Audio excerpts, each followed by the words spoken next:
નમસ્કાર વિદ્યાર્થી મિત્રો, આઈસીઈના યુટ્યુબ ચેનલમાં આપ સૌનું હાર્દિક સ્વાગત છે. હું છું હિરેન સાકરિયા અને આજે આપણે મિત્રો જે કહી શકાય કે 4 ઓક્ટોબરના રોજ જે UPSC civil service preliminary exam લેવાની હતી એના જે પેપર સોલ્યુશન કરી રહ્યા છીએ એમાં 1 થી 50 સુધીના આપણે 2 ભાગમાં પ્રશ્નો સોલ્વ કરેલા છે. આજેનો ત્રીજો ભાગ સોલ્વ કરશું, એટલે કે આજે 51 થી લઈને 75 પ્રશ્ન આપણે સોલ્વ કરવાના છીએ. તો મિત્રો શરૂ કરીએ. 51મો પ્રશ્ન છે, what are the advantages of the fertigation in agriculture? First આ શબ્દ સમજવો પડે. What is a fertigation? Fertigation એટલે શું થાય છે એગ્રીકલ્ચરમાં? સામાન્ય શબ્દમાં જે પણ કહી શકાય, આપણે ગામડાના વિસ્તારમાંથી વિદ્યાર્થી બિલોંગ કરતા છે તો સમજી જ જશે. વાડીએ ધોરીઓ ચાલુ કરી ને, પંપ ચાલુ કરી કૂવામાંથી કે તરત એ પાણી છે એ કુંડીમાં આવે, પછી ધોરીઓ ચાલુ થાય. ધોરીઓ એટલે પાણીનો જથ્થો એક જતો હશે, એમાં ખાતર નાખી દે એટલે આ બધા છોડને પહોંચી જાય છે. તો એક પ્રકારનું એને ફર્ટિગેશન કહેવાય કે પાણી સાથે ખાતરને મિક્સ કરી અને એક પાસ સુધી પહોંચાડી દેવું. તો એના ફાયદા શું છે એના ઉપર પ્રશ્ન પૂછેલો છે.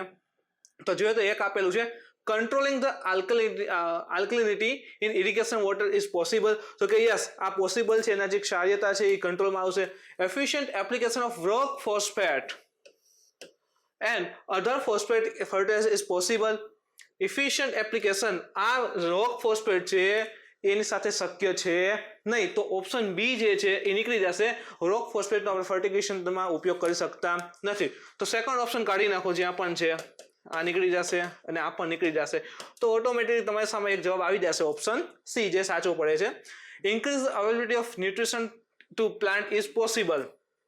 તો જો તમે ડાયરેક્ટલી તમે પ્લાન્ટને પાણી સાથે ખાતર આપી દો છો એટલે એફિશિયન્સી જે કહી શકાય ત્યાં સુધી પહોંચે છે એ સારી બને છે અને પ્લાન્ટને જેટલા પણ ન્યુટ્રિશન જોઈએ, પોષક તત્વો જોઈએ છે, આરામથી મળી જશે.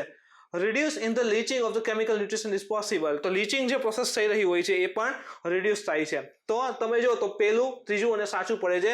જ્યાં રોક ફોસ્ફેટ છે એના કારણે સેકન્ડ વાક્ય છે ખોટું પડે છે. એના પછીનો પ્રશ્ન જોઈએ, consider the following minerals bentonite, chromite, kyanite અને sillimanite. In India, which of the above are officially designated as a major mineral? Major mineral આ 4 આપેલા છે અને પૂછેલું છે એમાંથી આ 4 માંથી કયા મેજર મિનરલની અંતર્ગત સમાવિષ્ટ છે, આ પ્રકારનો પ્રશ્ન છે. તો જોઈએ તો જે બેન્ટોનાઇટ છે ને એ એક પ્રકારનો પાવડર ફોર્મ હોય, પાવડર ફોર્મ આવે છે અને મેજર નહીં પરંતુ માઇનર મિનરલમાં સમાવેશ છે. માઇનર મિનરલમાં સમાવેશ છે. જ્યારે ક્રોમાઇટ, કાઇનાઇટ અને સિલિમેનાઇટ છે એ ત્રણે મેજર મિનરલમાં સમાવેશ છે.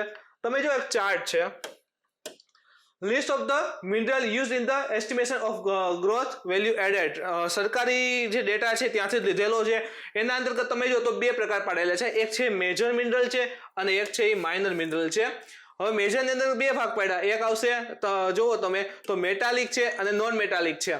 તો આપણે જોઈએ તો આમાં જે આપેલા હતા બેન્ટોનાઇટ, એ શેમાં છે? જુઓ, બેન્ટોનાઇટ જે છે, બેન્ટોનાઇટ એ પ્રથમ આવે છે શેની અંતર્ગત? માઇનર મિનરલમાં છે. એટલે ઓપ્શન એ છે એ તો નીકળી જશે, તો એકને કાઢી નાખો. ઓકે, હવે આપણી પાસે ઓપ્શન 2 જે છે, બી અને ડી. હવે સેકન્ડ છે ક્રોમાઇટ. તો જોઈએ તો ક્રોમાઇટ, તો કે યસ, ક્રોમાઇટ તમે જુઓ તો મેટાલિક મિનરલની અંદર સમાવિષ્ટ છે, એટલે સેકન્ડ છે એ પણ સાચું છે. ત્રીજું છે કાઇનાઇટ, તો કાઇનાઇટ છે એ પણ સમાવિષ્ટ છે. અહીં છે કાઇનાઇટ સમાવિષ્ટ છે અને એના પછી તમે જુઓ તો સિલિમેનાઇટ, તો સિલિમેનાઇટ પણ સમાવિષ્ટ છે. તમે જુઓ તો છેલ્લા 2, 3 અને 4 એ ત્રણે મેજર મિનરલની અંતર્ગત આવે છે. મેજર મિનરલ જે છે એની અંદર 2 ભાગ, મેટાલિક અને નોન મેટાલિક, એના અંતર્ગત આવી જાય છે. જ્યારે બેન્ટોનાઇટ છે એ માઇનર મિનરલમાં છે. તો ઓપ્શન 1 કાઢો અને બાકીના 3 ઓપ્શન છે એ સાચા પડે છે, જેના લીધે આન્સર આવશે ડી. એના પછીનો પ્રશ્ન જોઈએ 53 નંબર મિત્રો. તો with the reference to the ocean mean temperature OMT, which of the following statement is correct? Geography. ખાસ કરીને જોઈએ તો જીઓગ્રાફી મારો વિષય રહેલો છે તો એના ઉપરનો પ્રશ્ન છે, તો આપણે વ્યવસ્થિત સમજી લઈએ. With reference to the ocean mean temperature OMT, which of the following statement is correct? OMT is measured up to the depth of 26 is isothermal which of the 129 meter. મિત્રો, હવે જે દરિયાનું જે આપણે તાપમાન, એવરેજ તાપમાન શોધીએ છીએ ત્યારે 129 મીટર ઊંડાઈ ઉપર નથી જતા, 59 મીટર છે. અને ખાસ કરીને ઇન્ડિયન ઓશનની વાત કરીએ તો જનરલ તમે જો તો વધુમાં વધુ 50 થી 100 ની વચ્ચે જ ઊંડાઈમાં જવામાં આવે છે અને પરફેક્ટ જો તો 59 મીટર ઊંડાઈ ઉપર જઈ અને સરફેસ જે ટેમ્પરેચર છે એ માપવામાં આવતું હોય છે. તો 129 મીટર આપેલા છે.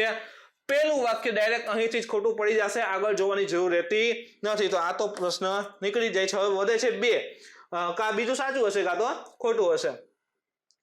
OMT એટલે કે ocean mean temperature collected during January March એટલે જાન્યુઆરી-ફેબ્રુઆરી-માર્ચ એ 3 મહિના દરમિયાન જે સી સરફેસ ટેમ્પરેચર આપણે કહીએ કેલ્ક્યુલેટ કરવામાં આવે છે. Can be use in the estimate of whether the amount of the rainfall in the monsoon will be less or more than the certain long term mean. એટલે કે એવું કહેવા માંગે છે કે જાન્યુઆરી, ફેબ્રુઆરી, માર્ચમાં દરિયાનું તાપમાન આપણે માપીએ, હિન્દ મહાસાગરનું આપણે માપીએ છીએ. એ જે તાપમાન આવે છે એના આધારે ભારતનું મોન્સૂન કેવું હશે, સારું હશે, ખરાબ હશે, એ નક્કી કરી શકાશે કે નહીં? તો મિત્રો એ વાત સાચી છે.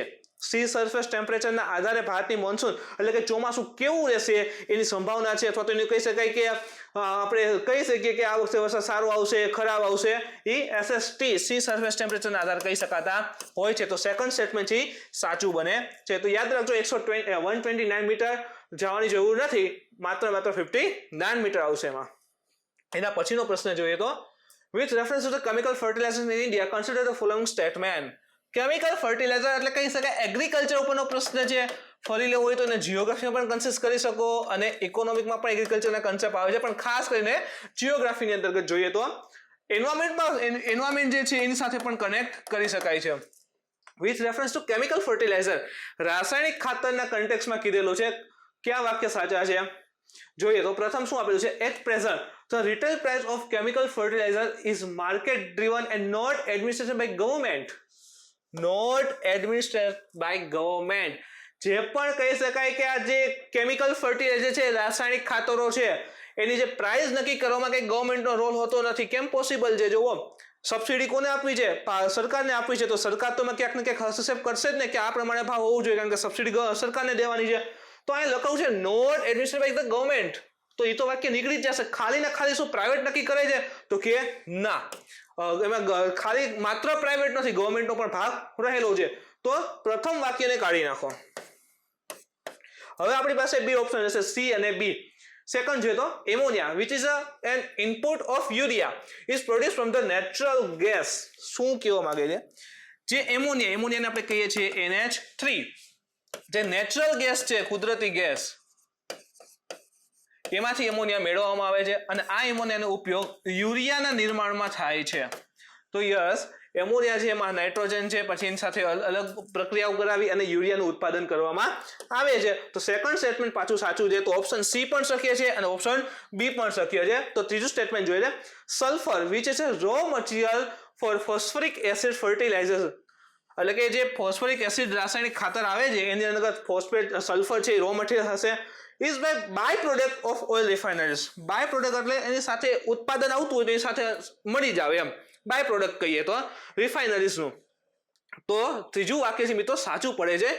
સલ્ફર જે છે is a major product of oil refining અને ગેસ પ્રોસેસિંગ. તો જે પણ ઓઇલ રિફાઇનિંગ હોય છે, રિફાઇનર હોય કે આમ કાચું તેલ ને બધું આવતું હોય એમાં રિફાઇન થાય, તો એ સમય દરમિયાન રિફાઇનરી વખતે જે સલ્ફર જે છે એ બાય પ્રોડક્ટ મળી આવે છે. રિફાઇનરી દરમિયાન સલ્ફર જે છે ઓટોમેટિકલી એમાંથી દૂર થાય છે અને એ સલ્ફરનો ઉપયોગ તમે જુઓ તો ફોસ્ફરિક એસિડ ફર્ટિલાઇઝર નિર્માણમાં થાય છે. તો સલ્ફર છે એ જે પણ રિફાઇનરી ઓઇલ રિફાઇનરી હોય એના બાય પ્રોડક્ટમાંથી મળી આવે છે અને ઉપયોગ રાસાયણિક ખાતરના બનાવટમાં થાય છે. તો બીજું સ્ટેટમેન્ટ અને ત્રીજું સ્ટેટમેન્ટ બંને સાચા છે, જેના કારણે આન્સર થઈ જશે મિત્રો બી. 55નો પ્રશ્ન જોઈએ. With reference to Indian desert national park. જો રાષ્ટ્રીય ઉદ્યાન લઈને પ્રશ્ન છે. ડેઝર્ટ નેશનલ પાર્ક, રણ, એનો મતલબ આવી જશે રાજસ્થાન. તો રાજસ્થાનમાંથી જે પણ વિદ્યાર્થી બિલોંગ કરતા હશે એને તો ઘણો ફાયદો થઈ જશે. Desert national park which of the following statement are correct. કયા વાક્ય સાચા છે ડેઝર્ટ નેશનલ પાર્કને લઈને? તો પ્રથમ આપણું છે ઇઝ સ્પ્રેડ ઓવર 2 ડિસ્ટ્રિક્ટ. 2 જિલ્લાની અંદર એનો વિસ્તાર આવેલો છે. સેકન્ડ છે ધેર ઇઝ અ નો. શબ્દ પર ફોકસ કરજો, આની જ ગેમ છે. More, no, only, no one. તો આમાં લખ્યું છે there is no human habitation inside the park. પાર્કની અંતર્ગત મનુષ્ય વસવાટ જેવું કંઈ છે નહીં. ત્રીજું આપેલું છે it is one of the natural habitat of great Indian bastard. તેનું ગ્રેટ ઇન્ડિયન બસ્ટર્ડ તેનું નેચરલ હેબિટેટ છે. કયા વાક્ય સાચા છે એ આપણે જણાવવાનું છે. જોઈએ તો it is spread over 2 district. તો કે યસ, તો ડેઝર્ટ નેશનલ પાર્ક જાયસલમેર અને જે બારમેર ડિસ્ટ્રિક્ટ છે એ બંને જિલ્લા જે છે એ બંને અંતર્ગત આ ડેઝર્ટ નેશનલ પાર્ક જે છે એનો વિસ્તાર આવેલો છે. તો પ્રથમ જે સ્ટેટમેન્ટ છે એ સાચું છે, તો ઓટોમેટિક એક તો નીકળું. Okay, second out there is no human habitation inside the park.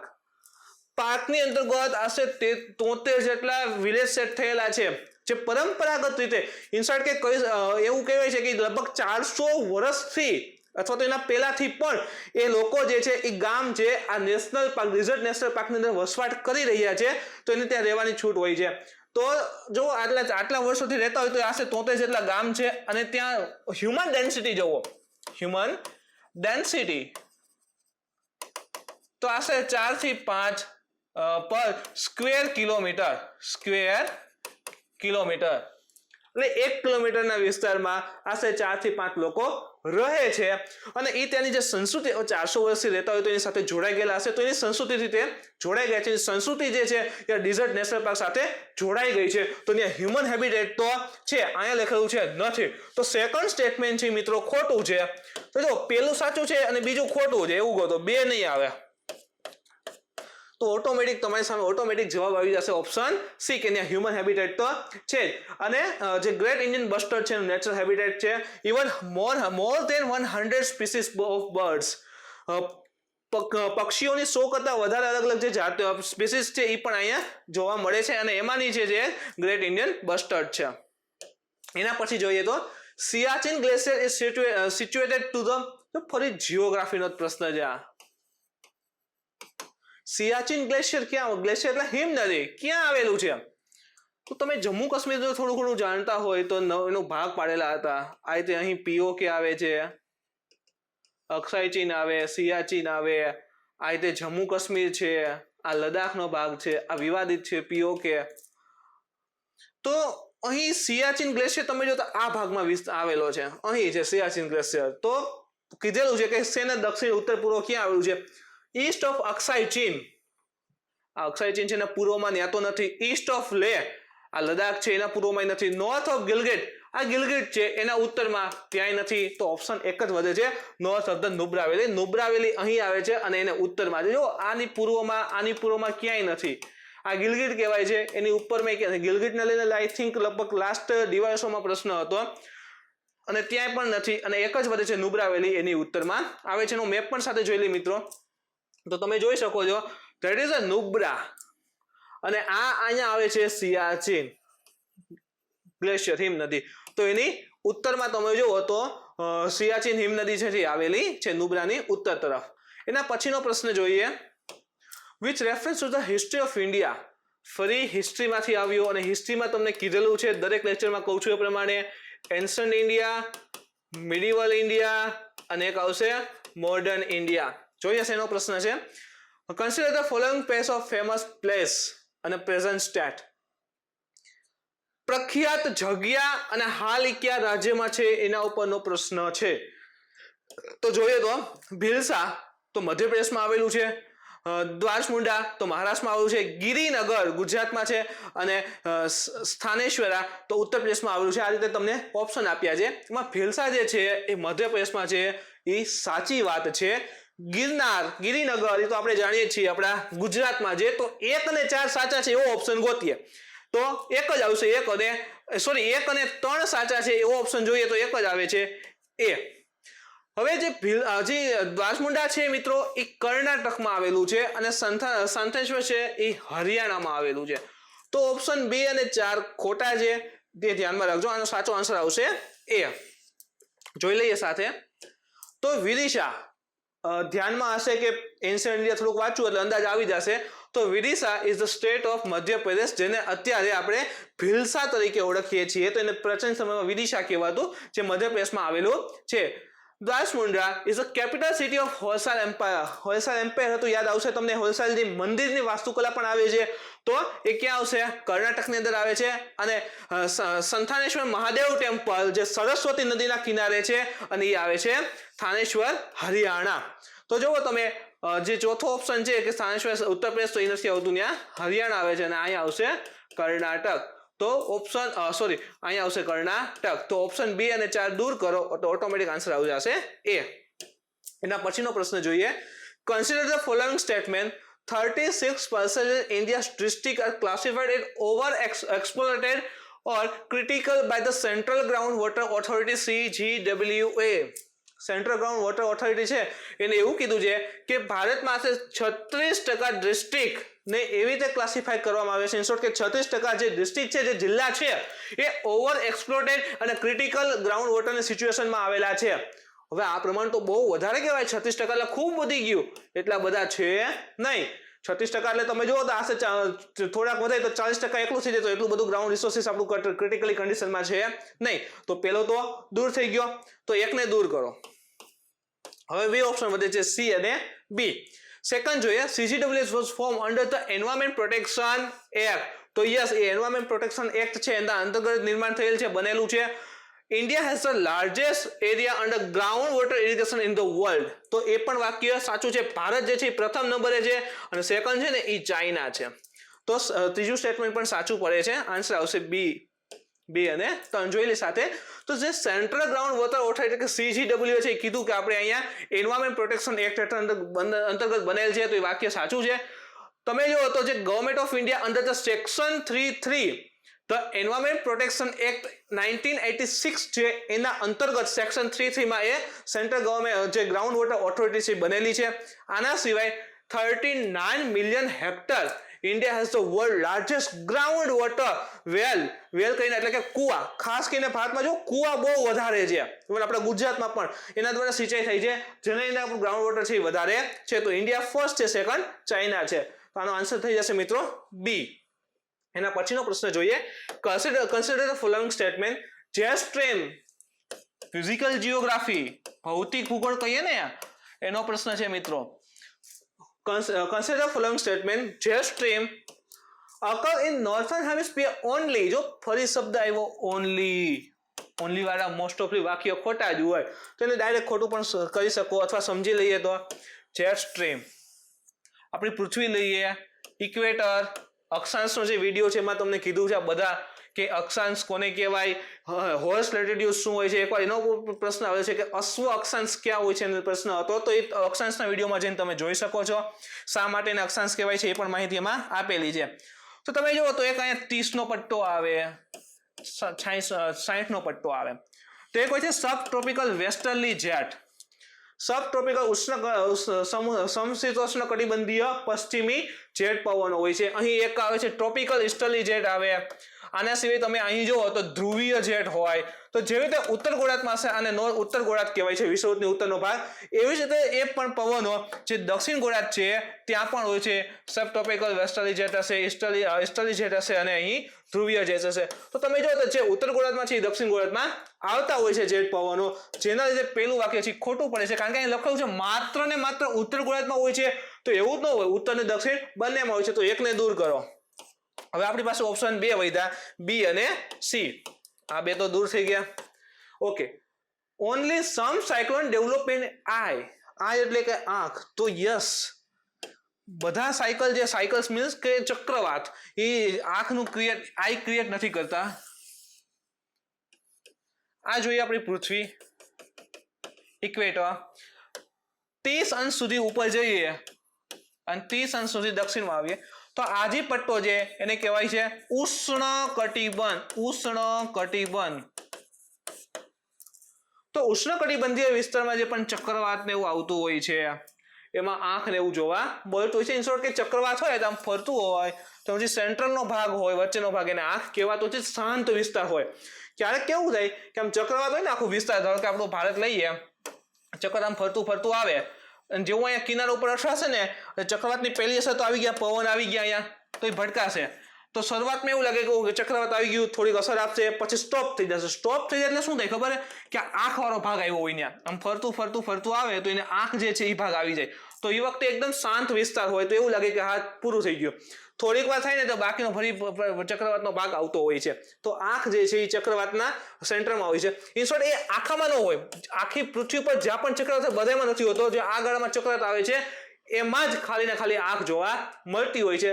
જેથી કરીને અહીં આપેલું છે કે ઓનલી સમ સાયક્લોન, કેટલાક સાયક્લોનની અંતર્ગત જ જોવા મળે છે, તો એ વાક્ય સાચું પડશે, બધામાં છે નહીં. તો ફરી આપણી પાસે બે ઓપ્શન આવી જશે, સી અને બી. જોવાનું રહેશે 3.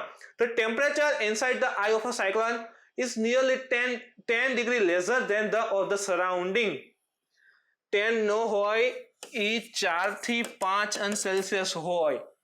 જમીન સપાટીથી 2 અંશ સેલ્સિયસ જેટલું વધારે હોય, 10 સુધી જતું નથી. ફેક્ટ બેઝ પ્રશ્ન છે, આનો સાચો આન્સર થઈ જશે બી. એના પછીનો પ્રશ્ન જોઈએ, અમંગ ધ ફોલોઇંગ ટાઈગર રિઝર્વ, કઈ આને જીઓગ્રાફી શ્રેણીમાં જ મૂકવામાં આવશે. Tiger reserve, which of the following is the largest area under critical tiger habitat. તમને યાદ હોય તો ટાઈગર ઉપર રિપોર્ટ પ્રસિદ્ધ થયો હતો, ટાઈગર ઉપર હતો કે સૌથી વધારે ટાઈગર ક્યાં આવેલા છે, તો કે મધ્યપ્રદેશમાં છે. એટલે આખો ટાઈગરનો આખો રિપોર્ટ પ્રસિદ્ધ થયો હતો. તો ટાઈગર ઉપર પ્રશ્ન ન આવ્યો, પણ એમ જે વિસ્તારમાં રહે છે એના ઉપર પ્રશ્ન આવ્યો કે સૌથી મોટો ક્યાં છે. તો સૌથી મોટો વિસ્તાર ક્યાં, જ્યાં ટાઈગર વધારે ટાઈગર હશે તે વિસ્તારમાં, સોરી, ક્રિટિકલ ટાઈગર હેબિટેટ સૌથી મોટું ક્યાં હશે, તો કે જ્યાં એનો વિસ્તાર વધારે હોય ત્યાં. અને સૌથી વધારે વિસ્તાર છે નાગાર્જુન સાગર શ્રીશૈલમ. નાગાર્જુન સાગર શ્રીશૈલમમાં એનો વિસ્તાર છે. સાથે ત્રણેયના વિસ્તાર જોઈ લઈએ તો, જેમાં કોર્બેટ નેશનલ પાર્ક છે એનો 520 સ્ક્વેર કિલોમીટર છે. રણથંભોરમાં 1334 છે. નાગાર્જુન સાગર શ્રીશૈલમમાં 3728 છે. અને સુંદરવન જે પશ્ચિમ બંગાળમાં છે 2585 છે. તો સૌથી વધારે જો તો નાગાર્જુન સાગર શ્રીશૈલમ છે, ત્યાં કહી શકાય હેબિટેટ, ક્રિટિકલ ટાઈગર હેબિટેટ જે છે ત્યાં આવેલો છે, સૌથી વધારે વિસ્તાર. 61 જોઈએ, if a particular plant species is placed under Schedule 6 of the Wildlife Protection Act 1972, what is the implication? કોઈ એક છોડ છે જેને 1972 ના વાઇલ્ડ લાઈફ પ્રોટેક્શન અંતર્ગત સ્કેડ્યુલ 6 માં રાખેલું છે, તો એ શા માટે, એની જોગવાઈ શું છે? કોઈ એક છોડ છે 1972 ના વાઇલ્ડ લાઈફ પ્રોટેક્શન એક્ટ અંતર્ગત સ્કેડ્યુલ 6 માં એ રાખેલું છે, તો શું છે? તો સ્કેડ્યુલ 6 માં જોગવાઈ છે કે એને ઉગાવવા માટે લાયસન્સ જોશે. a license is required to cultivate of that plant. તો જો 1972 એક્ટ છે એને વ્યવસ્થિત કરેલો હોય, આ એન્વાયરમેન્ટ અંદર મૂકી શકશો. 1972 જે વાઇલ્ડ લાઈફ પ્રોટેક્શન એક્ટ છે એ વ્યવસ્થિત કરેલો હોય તો આનો આન્સર તરત આવી જશે. યાદ રાખજો, 72 contains plant which is prohibited to cultivate and planting.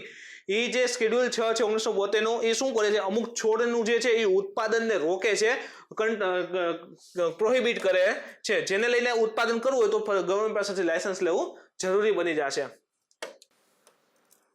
એના પછી જોઈએ, with reference to the period of Gupta dynasty, ancient India, Gupta dynasty in ancient India, the towns ઘંટશાલા, કદુરા and Chola. જો પ્રશ્ન સમજીએ, with reference to the period of Gupta dynasty in ancient India, the town ઘંટશાલા એટલે કે નગર ઘંટશાળા,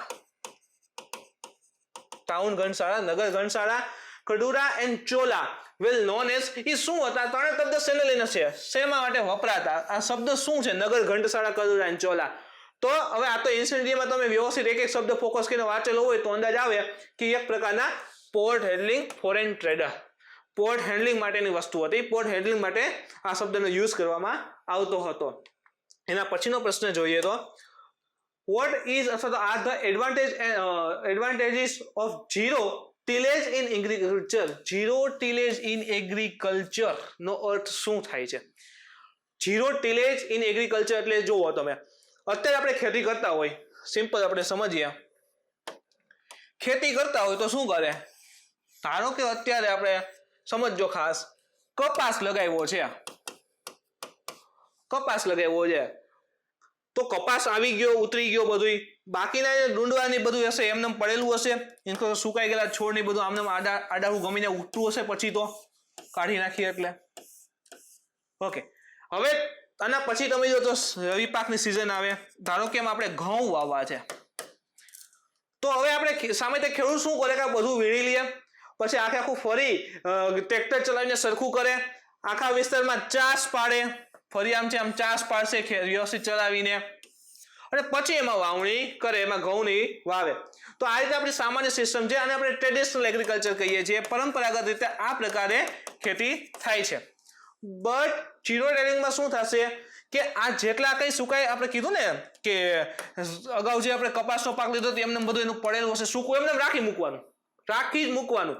હવે તો કે એમને ભલે પડ્યું રહ્યું, ટ્રેક્ટર લઈ અથવા તો કોઈ પણ તમે જો ઢોર પશુનો ઉપયોગ કરી અને પાછળ એક પ્રકારનું સાધન આવે કે એમાં જે બી હોય, ઘઉંના દાણા છે એ અને ખાતર બંને સાથે આવે અને આ પ્રકારે તમે જુઓ તો આખું આમ સાધન હોય, અહીં અણીવાળો ભાગ હોય. એટલે જેવું આ ધારો ટ્રેક્ટર પાછળ આમ લગાડી દીધું હોય તો જેવું ટ્રેક્ટર આગળ હાલશે કે આ ભાગ છે એ ચાસ પાલટો જશે અને અહીં તમે જો તો બે ભાગ રાખેલા હોય, એકમાં ઘઉં હોય અને એકમાં રાસાયણિક ખાતર હશે. તો એ ઘઉંના દાણા અને રાસાયણિક ખાતર સાથે આવતા જાય તો આમ થોડો ખાડો પડતો જાય. આવી રીતે તમે જો આ જમીન સપાટી હોય તો આ જમીન સપાટીમાં આટલી ઊંડે આવી રીતે આમ ચાલે આખું. આ જે ખુયા જેવો ભાગ છે અંદર બેસી જાય તો આ જમીન છે આટલી કાઢતું જાય, પછી અહીંયા પાછા દાણા પડતા જાય, એ સાથે ખાતર રહી પડતું જાય. તો આ જે સુકાયેલો ભાગ હતો ને એમને રાખવાનો, જેથી કરીને શું થાય છે કે જમીનમાં જે ભેજ હોય ને મિત્રો એ એમને જળવાઈ રહે.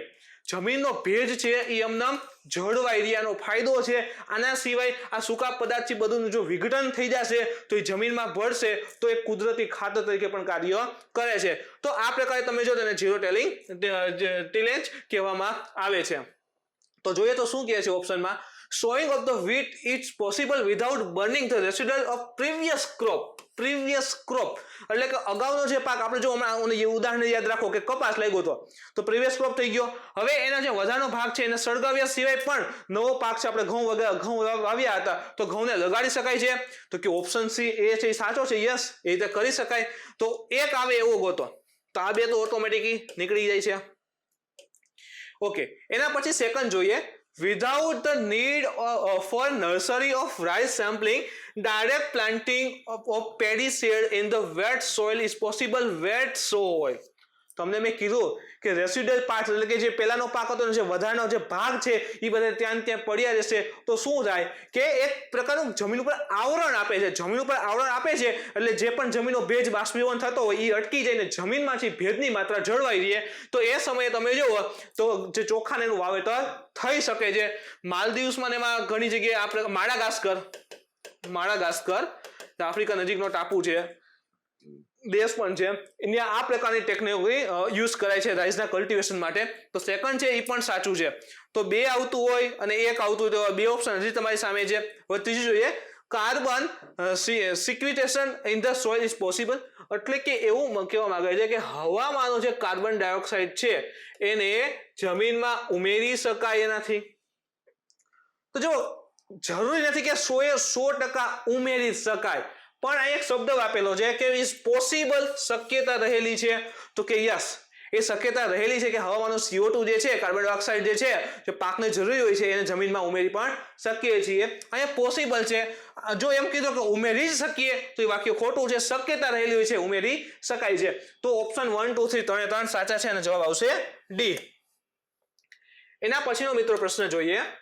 તો according to the Indian national policy of biofuels, biofuel ઉપરનો પ્રશ્ન છે. જૈવ ઇંધણ આપણે કહીએ ને એના ઉપરનો. which of the following can be used as a raw material for the production of biofuel. જો બાયોફ્યુલના જે સ્ટેજ 1, 2, 3, 4 છે એ આપણે કરંટના એક લેક્ચરમાં કવર કરેલા છે, તમે જોઈ લેજો. ચાર જે બાયોફ્યુલના સ્ટેજ છે એ ફરી કરંટમાં છે અથવા તો પ્રશ્ન પૂછેલો છે, સ્ટેજના લઈને પણ પ્રશ્ન આવી શકે છે. તો શું કહે છે કે according to the Indian national policy on biofuel, which of the following can be used as a raw material for the production of the biofuels. બાયોફ્યુલના ઉત્પાદન માટે જે રો કહી શકાય મટીરિયલ્સ જોઈએ એમાં નીચેનામાંથી કોનો ઉપયોગ થઈ શકશે. બાયોફ્યુલ એટલે જૈવ ઇંધણ. તો કસાવા ઇન શોર્ટ આપણે કહીએ ને તો શક્કરિયા, એનો ઉપયોગ થઈ શકશે. ડેમેજ વ્હીટ ગ્રેન્સ એટલે કે સડેલા ઘઉં છે તો કે યસ, એનો ઉપયોગ થઈ શકે. ગ્રાઉન્ડનટ, મગફળી. હવે વિચારો સિંગતેલનો ભાવ કેવો ભયાનક છે. હવે સિંગતેલનો ભાવ એટલો ભયાનક છે તો એમાં શું તેલ બનાવીને આપણે એનો જૈવ ફ્યુલ તરીકે ઉપયોગ કરી શકાય બાયોફ્યુલમાં?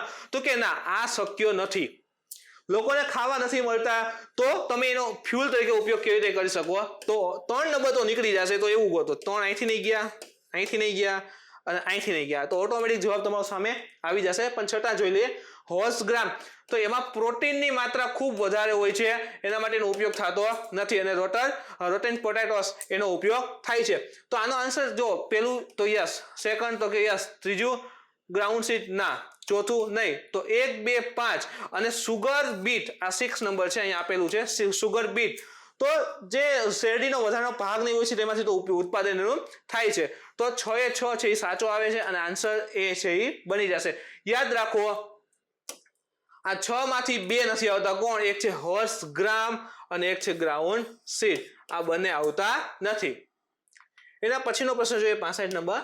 Which of the following statement best describe the term social cost of carbon is measured in monetary value of the okay social cost of carbon SCC કહેવાય છે. Social cost of carbon. કોઈ પણ company હોય, કોઈ વ્યક્તિ હોય, કોઈ સમાજમાં કોઈ સંસ્થા છે, કાંઈ પણ વસ્તુનું ઉત્પાદન કરી રહ્યા છે, અમુક માત્રામાં સુધી કાર્બન ઉત્પાદન કાર્બન રિલીઝ થતો હોય તો ઓકે, પણ અમુક માત્રાથી વધારે કાર્બન છે હવામાં મુક્ત થાય છે તો શું થશે? CO2, CO, carbon dioxide, carbon monoxide, તો એ શું છે? ગ્રીન હાઉસ ગેસીસ છે. તો તેને લીધે આબોહવા ઇન શોર્ટ કે આપણું જે કહી શકાય જળવાયુ એને ભોગવવું પડે છે. આબોહવામાં પરિવર્તન આવે છે. આબોહવા પરિવર્તન આવે છે તો એને ફરી જે પણ અલગ અલગ છોડ છે, વૃક્ષ છે, વનસ્પતિ છે, પ્રાણી જગત છે, એને નુકસાન આવે છે. તો એ નુકસાન જે આવે છે એની ભુગતાન એટલે કે એનું રિપેમેન્ટ કરવું પડે છે. તો એને શું કહે છે? Social cost of carbon. તો એના માટે યોગ્ય ટર્મ કયું લાગુ પડશે? Long term damage done by a ton of CO2 emission in a given year.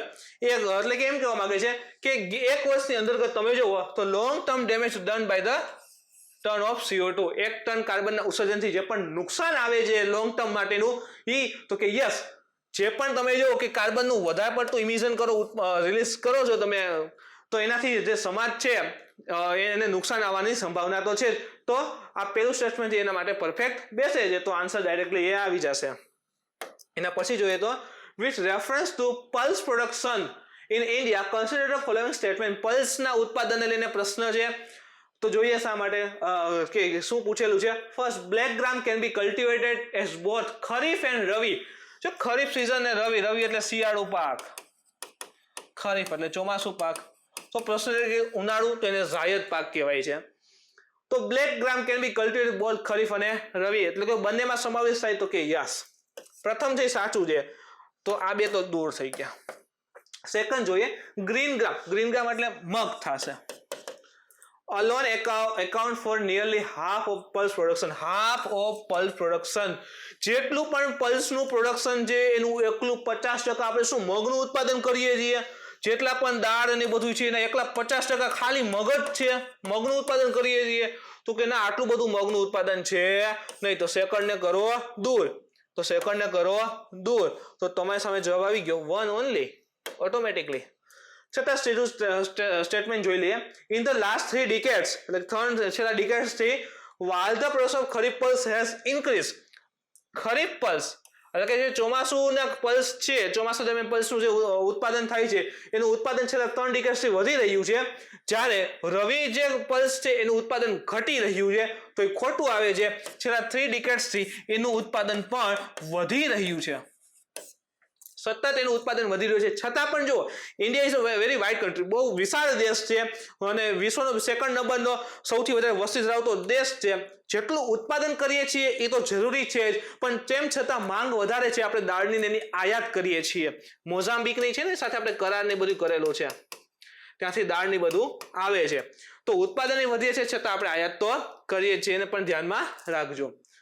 એના પછીનો પ્રશ્ન જોઈએ તો crop is sub tropical in nature. જો ક્યારેક યુપીએસસી છે આમ ભાવુક થઈને આ પ્રકારના પ્રશ્નો પૂછે છે. તમે જે પણ આપણે એગ્રીકલ્ચરમાં જે પણ પાક આવે છે એના માટે કન્ડિશન કે પાકને ઉગવા માટે આટલું તાપમાન જોઈએ, આટલો વરસાદ જોઈએ, આ પ્રકારની જમીન જોઈએ, એ જાણતા હોય તો આ પ્રશ્ન એક જ જાય ઝડપથી સોલ્વ કરી દેશો. તો crop is sub tropical in nature. સમશીતોષ્ણ કટિબંધીય છે, એટલે ખૂબ વધારે ઠંડક એને માફક આવશે નહીં. A hard frost is injured to it, એટલે કે સવારમાં જે ધુમ્મસ ને એવું આવે ને એને નુકસાન કરે છે. it require at least 20 frost free days, એટલે કે 210 દિવસ ફ્રોસ્ટ ફ્રી એટલે ધુમ્મસ ને જે ભેજ ને એવું આવે ને એના વિનાના દિવસો જોઈએ છીએ. and 50 to 100 centimeter of rainfall for its growth. 50 થી 100 સેન્ટીમીટર વરસાદ જોઈએ. A light, well-drained soil capable of retaining moisture is ideally suited for the cultivation of the crop. એવી જમીન કે જે ભેજ છે એને ગ્રહણ લાંબા સમય સુધી એને જાળવી રાખે. ભેજને લાંબા સમય સુધી જાળવવાની સૌથી વધારે કેપેસિટી શેમાં છે? બ્લેક સોઇલ, કાળી માટીની અંતર્ગત સૌથી વધારે ભેજને લાંબા સમય સુધી સાચવી રાખવાની ક્ષમતા રહેલી છે અને આપણે જાણીએ છીએ કાળી માટી હોય એમાં સૌથી વધારે સારું ઉત્પાદન કપાસનું લઈ શકાય. તો આ કપાસ માટેની કન્ડિશન છે અને સાચો જવાબ આવશે એ કપાસ. એના પછીને જોઈએ with reference to solar water pump. Solar water pump consider the following statement. Solar water પંપને લઈને બે સ્ટેટમેન્ટ આપ્યા છે, ક્યાં સાચા છે કહેવાનું છે. Solar power can be used four running surface pump. Okay, જમીન સપાટી ઉપરના જે પણ પંપ છે એને ચલાવવા માટે સોલર પાવર યુઝ થઈ ગયો. તો કે યસ, સૂર્યમાંથી જે કિરણો આવે છે આપણે એનું આપણે સૂર્ય ઉર્જાનું ઇલેક્ટ્રિક માં રૂપાંતર કરીએ છીએ, વિદ્યુતમાં રૂપાંતર કરીએ છીએ અને એ ઉર્જા તમે છે કે ભાઈ જમીન ઉપર જે પણ સરફેસ લખેલું છે પંપ આવે છે એને ચલાવી શકો છો. તો કે યસ, આગળ જોઈએ તો and not for submersible pump. આ કેમ શક્ય છે? આ એવું કહેવા માંગે છે આ જમીનનો ભાગ લીધેલો છે, આ જમીન ઉપર પંપ હોય ને એ ચાલશે પણ જમીન અંદર દાર કરીને આપણે સબમર્સિબલ બેસાવી ન ચાલે. એવું કેમ શક્ય છે? હવે આપણે ઉર્જા ઉત્પન્ન કરી છે, ઇલેક્ટ્રિસિટી છે, તો આને આપશો તો એ ચાલશે અને લાઈન દ્વારા આને આપશો તો એ પણ ચાલશે. અહીં લખ્યું છે નોટ કે આ નહીં ચાલે, તો એ વાક્ય ખોટું પડી જાય છે કારણ કે ઇલેક્ટ્રિસિટી છે એને આપશો તો એ તો ચાલવાનું જ છે. તો એકને કાઢી નાખો. હવે બે ઓપ્શન વધશે. Solar power can be use for the running centrifugal pump. થોડુંક ટેકનિકલ ટર્મ, સેન્ટ્રીફ્યુગલ પંપ જે આ પ્રકારનો હોય છે, આમાં હોય આપણે નોડ આવેલ ઓલી મોટર કેમ મૂકીએ એ એક પ્રકારનું સેન્ટ્રીફ્યુગલ પંપ કહેવાય. તો સેન્ટ્રીફ્યુગલ પંપ અહીં તમે ઇનલેટ હોય પછી અહીંથી આઉટલેટ હોય તો આ પ્રકારનો જે પંપ હોય એમાં યુઝ થઈ ગયો કે એ પણ ઇલેક્ટ્રિસિટીથી ચાલે છે તો એ તો યુઝ થઈ શકે. And not once with piston વાળો પંપ આવે આ રીતે હોય પિસ્ટન, એના માટે યુઝ થઈ શકતો નથી. અહીંથી ઇનલેટ આવે અને અહીંથી આઉટલેટ હોય એટલે અહીંથી પ્રેશર સાથે આઉટલેટ જતું હોય છે તો એના માટે યુઝ ન થાય. એમ કેમ પોસિબલ છે? સેન્ટ્રીફ્યુગલમાં થાય તો પિસ્ટન વાળા પંપમાં પણ યુઝ તો થઈ શકશે. તો આપેલા બંને વાક્ય કેવા પડે છે? ખોટા પડે છે કારણ કે ના પાડી છે. આમાં યુઝ ન થાય ને આમાં યુઝ ન થાય. ખરેખર તો બંનેમાં યુઝ થાય જ છે, ચારેમાં યુઝ થઈ જાય એમ.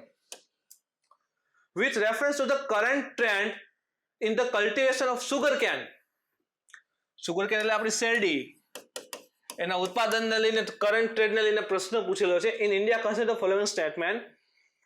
આ substantial savings in seed material is made when bird chips stepping are raised a nursery and transplanted in the main field.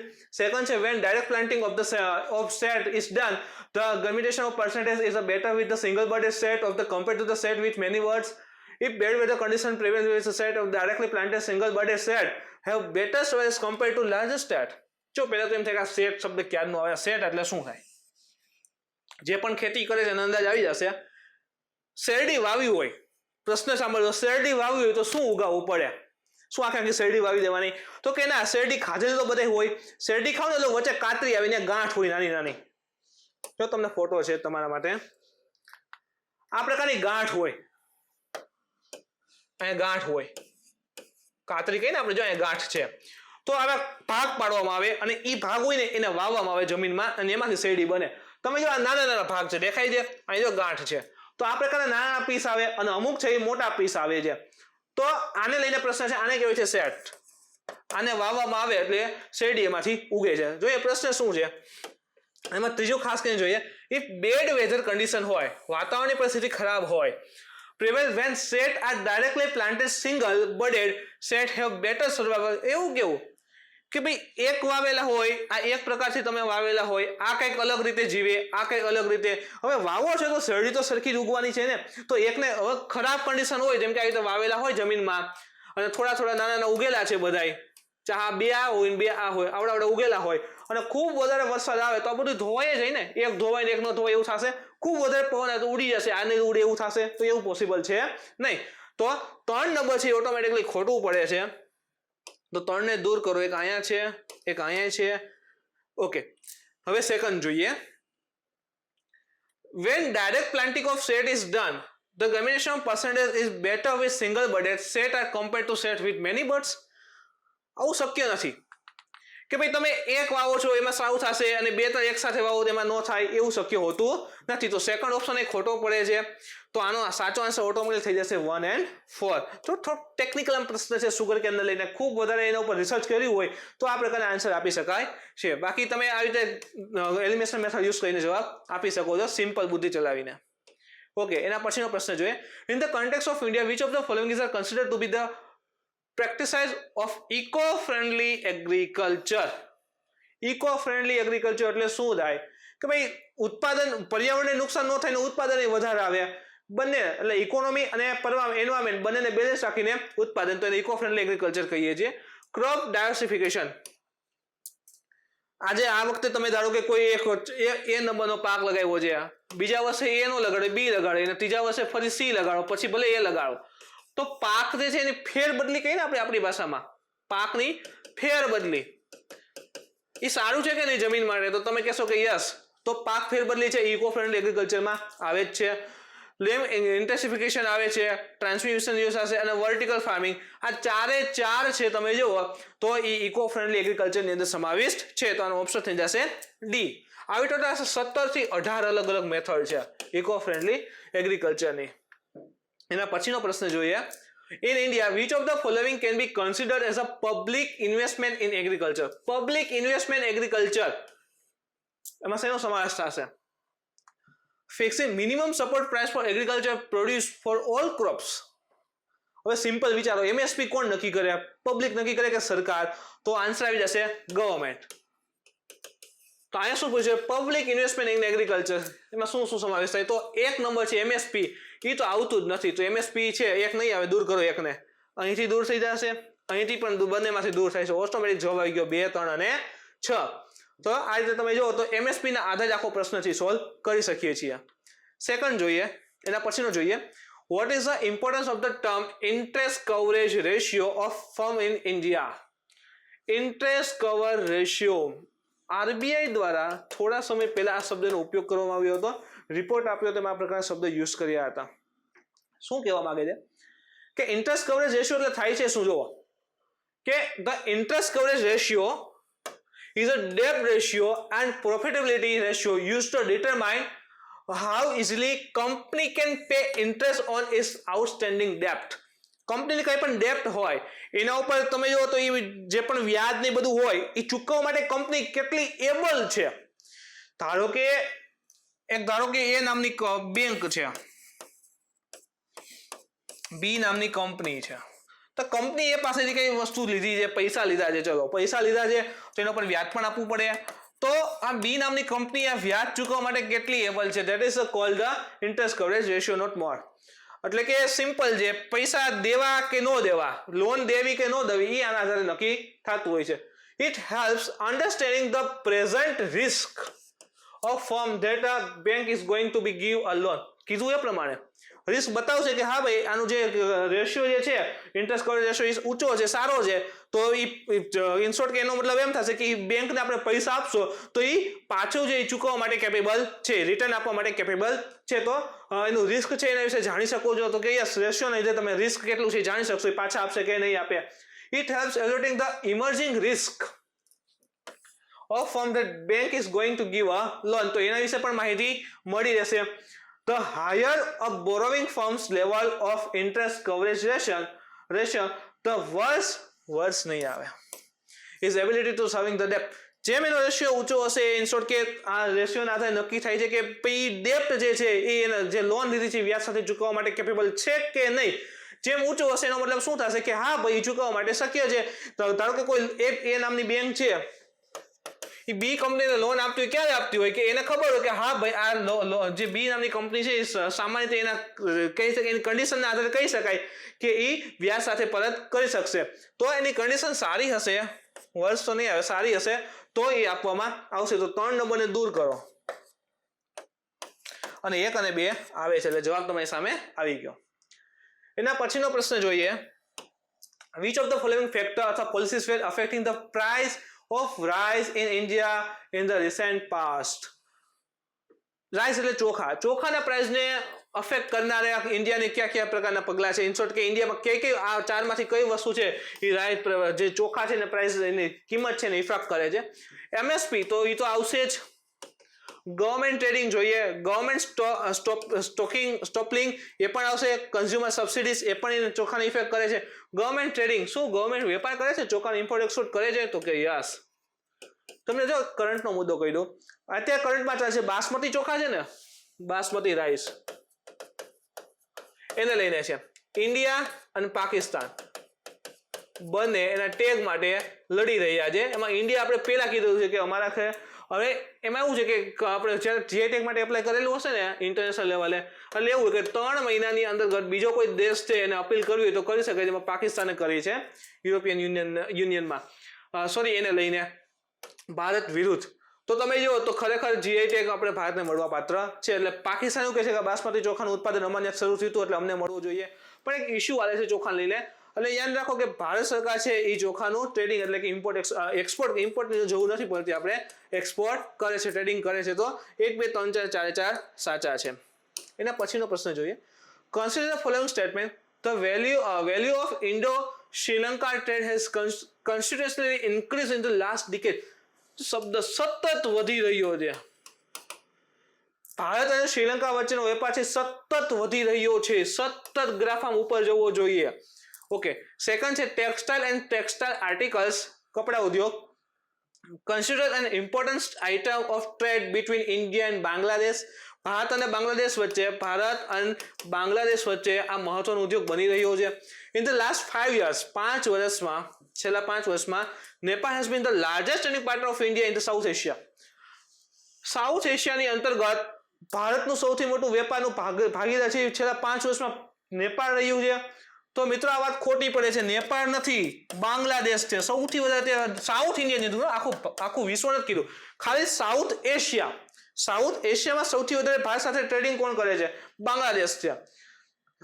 Second જો તો એ સાચું છે. ભારત અને બાંગ્લાદેશ વચ્ચે વેપાર કાપડ વધી રહ્યો છે. અને ભારત અને શ્રીલંકા વચ્ચે છેલ્લા 10 વર્ષથી સતત વેપાર નથી વધી રહ્યો.